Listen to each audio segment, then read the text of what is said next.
satu tunggu datangnya. O2 dijual oleh negara. Oh terima kasih kan usahanya. Sedotan besi. Assalamualaikum warahmatullahi wabarakatuh. Perkenalkan, nama saya Enang Safitri. Saya dari program studi pendidikan guru sekolah dasar semester 6 kelas A1. Di sini saya akan menjelaskan tentang faktor-faktor penyebab korupsi. Korupsi kini dianggap hal biasa oleh banyak orang. Padahal tindakan ini sangat merugikan negara dan masyarakat.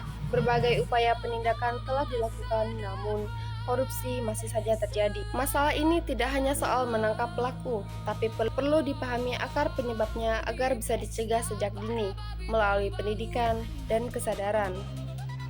Ada beberapa teori yang menjelaskan penyebab terjadinya korupsi. Teori pertama yaitu teori Ghosn, disebabkan oleh keserakahan, kesempatan, kebutuhan, serta pengungkapan risiko yang kecil. Teori yang kedua yaitu teori CDMA, terjadi karena adanya kekuasaan dan monopoli tanpa akuntabilitas yang jelas. Teori yang ketiga yaitu teori segitiga kecurangan, didorong oleh peluang, motivasi, dan cara membenarkan tindakan tersebut. Teori yang keempat yaitu teori model biaya manfaat. Orang berani korupsi jika dirasa keuntungan lebih besar daripada resiko hukumannya. Teori kelima yaitu teori kemauan dan kesempatan. Korupsi muncul ketika ada celah kelemahan sistem disertai niat buruk pelaku. Umum, korupsi muncul karena beberapa hal, seperti lemahnya pendidikan agama dan etika, hukum dan sanksi yang tidak menimbulkan efek jera, gaji yang dirasa kurang, hingga anggapan bahwa korupsi sudah menjadi kebiasaan umum yang dimaafkan. Faktor-faktor penyebab korupsi.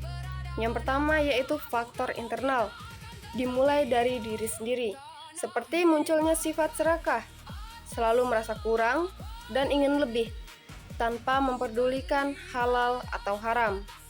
Selanjutnya yaitu gaya hidup konsumtif, ingin hidup mewah dan glamor, tapi pendapatan tidak sebanding. Juga moral lemah iman, kurang kejujuran, serta tidak punya rasa malu saat digoda melakukan kesalahan. Faktor kedua yaitu faktor eksternal, muncul dari lingkungan. Pertama, aspek sosial. Lingkungan keluarga atau masyarakat yang justru mendukung tindakan tersebut, atau budaya yang menghargai kekayaan saja. Yang kedua yaitu aspek politik.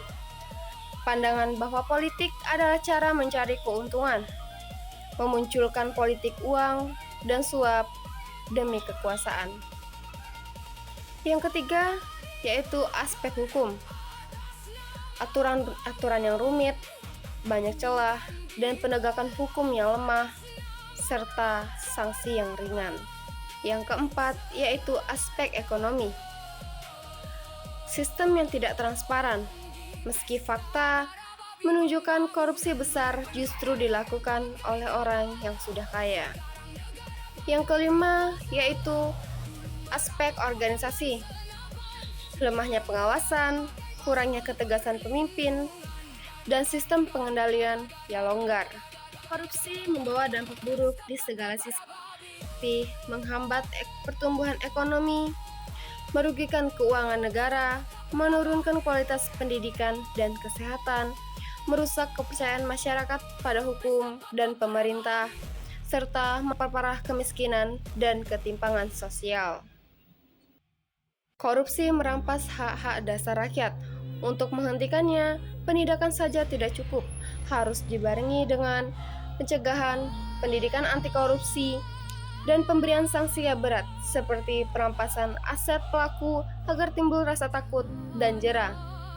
Mari bangun kesadaran dan menolak korupsi demi masa depan bangsa yang lebih baik.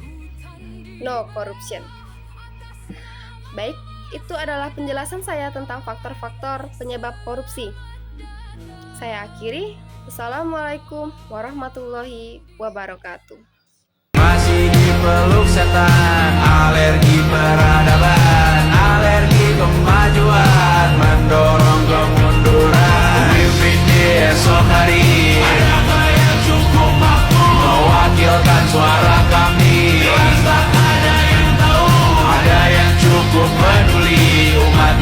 telah